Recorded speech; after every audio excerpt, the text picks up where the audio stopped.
had something to prove to the whole world. I don't see that no more. I don't see that same edge. I don't see that same tenacity. And then Mike Conley, he got a big bag. Like, you have to step up and deliver consistently.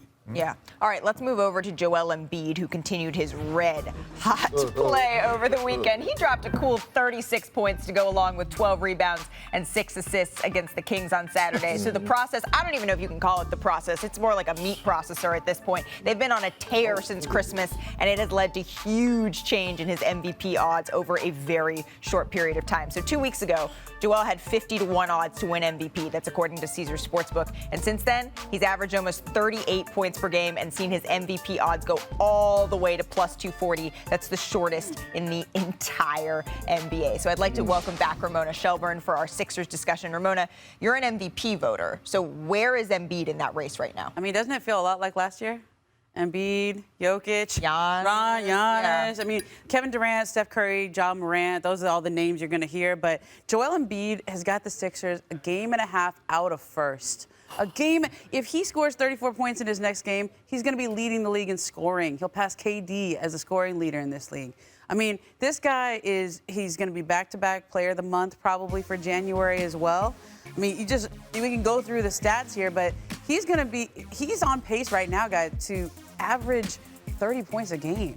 I mean, for a center in this league to do that, especially without Ben Simmons out there. Give us the stat. You told us. Tell us. Who was the last big man to average 30? You know what? Shaq never did it. Shaq never did it? I mean, centers don't do that. In this league, for him, he could get 30 points a game over the course of a whole season. Well, it just came out that Joel Embiid is the Eastern Conference Player of the Week, but I feel like asking Perk if he's the MVP, him or Ja Morant, is like Sophie's choice for you.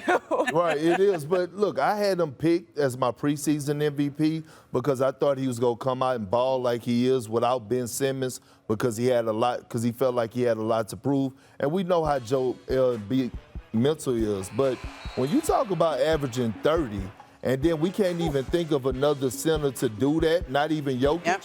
It's like it stamps what I was been preaching about him being so skilled. Also, we already know this too, and Ramona, you could contest to this, is about usually most of the time when you finish second in the MVP runnings, the following year, if you come back and you deliver, it's a high chance that he may win it, right? Yeah. Well, and even when you look at the stats, like he's up there with Kareem, 17 straight games of 25 plus. Those are Kareem numbers. Do people forget about Kareem? Look at, these are my top three. And the reason why it's laid out this way is because, one, you got the points per game, you got the rebounds, you got the assists. Everyone's got their own dance that you can do. But there's always narrative. No Simmons, no Murray, no Porter. Only 24 games for the big three with Giannis. And look at where all three of these guys have their team sitting. Embiid is the most impressive, in my opinion, the fact that they are third. Now, obviously, the conference seeding can change from day to day, week to week, but right now, at this moment, the fact that he's got them in third place, he has a chance if he scores 30 to be the leading scorer in the league. He's got to be the favorite. Everyone right now is looking up, trying to catch Joel Embiid if you're trying to get an MVP. You have to stop with the disrespect to Ja. Because Ja should be number 3. No, bro, you really have to stop. They have the third best record in the NBA. I'm not just. I was comparing the bigs. That was the. It didn't say that. It didn't say that. Okay, it well, says your top 3 MVP candidates. Let me say, it was the 3 bigs that I wanted to have. There was no Chris Paul. There was no Ja Morant. There was none of that. I wanted to compare those 3 bigs. I want you to clarify that for the team.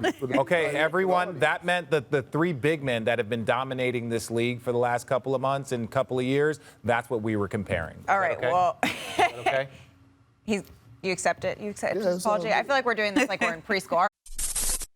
Thanks for watching ESPN on YouTube. For live streaming sports and premium content, subscribe to ESPN+.